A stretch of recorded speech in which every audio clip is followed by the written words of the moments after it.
Thank you so much for this kind introduction, and also let me thank Becker Institute for inviting me again. And I will follow what my colleague Joan has said earlier on the fact that I am also more of a lawyer than any other profession as such, and it gives a lot of emphasis on norms in general and how important they are. And I will talk a little bit about that. But my talk first, again, to use the caveat that when we talk about Africa, it's not about a country. It's not a country. Africa is a coming together of 55 countries with 17% of the global population, 1 billion and more, and but with a little economic impact, if you wish, in terms of economic capacity. It's only 3% of the global economy, for now at least. There are a lot of opportunities with the population growth and the sheer size of Africa, and it attracts a lot of interest. But still, in terms of its place in the global power politics or economy, it's very, very limited. My presentation will be focused on mainly on the impact of the Ukraine war, or the Russian invasion of Ukraine, on the economy, especially food security, as Africa faces significant number of population that are affected by famine, drought, food shortage in general, and the fact that food security relates also to a large extent with water security, which is related to climate change. And we have heard in the morning session about climate change, environment in general, and the kind of disasters that we have. I will talk about that a little bit. And then the second one, on the geopolitics, the competition of great powers. I think many have mentioned Africa has been a battleground when global powers, global strategic interests are at play on competition basis, basically great powers competition, and even middle powers expanding their influence, their business, including in military terms, but also in other kind of economic activities. And this affects the third point I want to talk about: war and conflicts, including coup d'etats, the resurrection of coup d'etats in Africa, and how the Russian elements also play into that, as well as the Western world also trying to play through its proxies in Africa. And the impact of all of this on multilateral organization, multilateralism in general, is visible. If there is one place where it is extremely visible, apart from the UN Security Council, where you have veto power, Russia and China, it is Africa's voting behavior in the UN Security Council, but also especially in the UN General Assembly. And I will come back to that point later on. If you can take us to the second slide, there are figures clear on food security, mainly access to fertilizers and the issue of grains, access to grain. There are many African countries that are heavily dependent on wheat imports from Ukraine and Russia and Belarus. In addition, of course, we have fertilizers also. The supply of fertilizers are very important as agrarian community in Africa. Many of the countries are agricultural based economies, and the lack or the delay in supply would affect significantly the economy, the food security in general, the cultivation process, and so on. Because they are also dependent on rain-fed agriculture. So there is a limited window of supply time. So there are significant fears because of this increase in price there is inflation in the economy, and this means you could have riots, which we call bread riots. And Professor Amir Abdallah knows a lot about this in Egypt, in Sudan, and elsewhere. This is, it could be a serious political crisis, if you wish. In some cases, historically, we have seen governments being toppled because of crisis related to food, and especially the availability of bread. Next slide. And then I think the climate change has a big role to play. The reason is simply Africa, as we speak, has 146 million of its population going hungry every day and facing starvation and different levels of famine. Not IPC, in terms of IPC 5 level and starvation, we have more than 1 million as we speak. And these are acute starvation levels. And as a result, because this didn't happen just yesterday when Ukraine was invaded, it happened, this food insecurity has been there for some time. Countries are also trying to use their capability to produce more food using irrigation, and at the same time also to secure themselves in terms of energy. Let's not forget Africa is a continent of 700 million population. It's 700 million population doesn't have access to electricity. So there is a lot of effort, both in the private sector, but in the public sector, to make sure that countries are using all sources of energy, including water, hydro energy. And Ethiopia, for example, has built the biggest dam, which has caused dispute on transboundary management of the Nile River with Sudan and Egypt.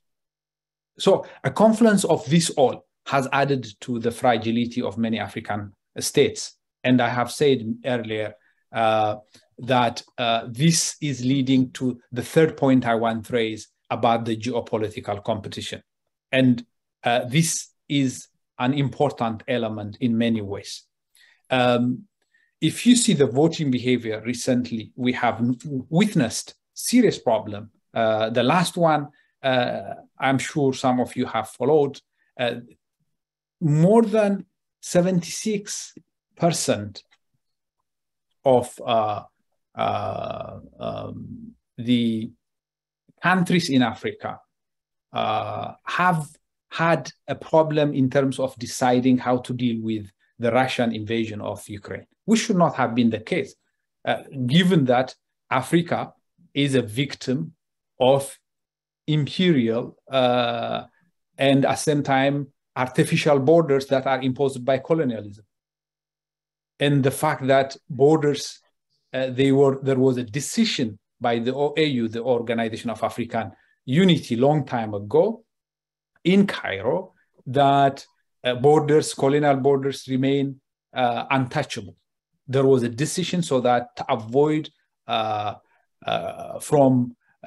conflicts that come or emanate from disputes on border, there was a decision that they should remain untouchable. And until now, that is the case. And many countries have subscribed to that at the state. But still, we have a lot of course, conflicts on border. The recent one between Ethiopia and Eritrea, which is continuing until now, it is part of that we see in Ethiopia. Huge atrocity happening, huge army, according to some estimates, very reputed institutions estimate more than 1 million troops are involved in the war in Tigray now as we speak. Earlier, I have mentioned there are many aspects of this war that affect the livelihood of many people who are facing starvation and food insecurity. If I can get to the next slide. Of the latest one, 19 of the 25 countries that has abstained in the UN General Assembly on the referendum in the annexed areas of Ukraine or parts of Ukraine, 19 of the 25 countries are African. And abstention in this context could mean basically abandoning the core principles of the UN, and even to that extent, Africa's its own charter. And there were considerations, of course, national consideration, national interest consideration that play at play, both access to supplies of food, grains, but also military armaments, access to military armaments from Russia and others. There are Wagner and other entities are also operating. You have, I'm sure you follow that. In the Sahel region, especially the belt of Sahel, we had several successive coup d'etats, in some cases, coup d'etats against the coup d'etat in Burkina Faso recently, that the involvement, the way the coup authors narrate their mission is tied up with the Russian role of the Russia in this situation, and but also basically detaching, at least normatively in propaganda style, detaching themselves from colonial countries like France, in the case of Mali and other countries in the Sahel region. And we see it also in the voting behavior of Russia and China, where even African countries saying that there should be more robust intervention in the war on Tigray, as I have spoken earlier, which is costing more than 500,000 lives have been claimed in this war. And the attention is not there. But the African continent requested the UN Security Council to take some measures, but it's not happening. Of course, within African countries too, there is significant difference.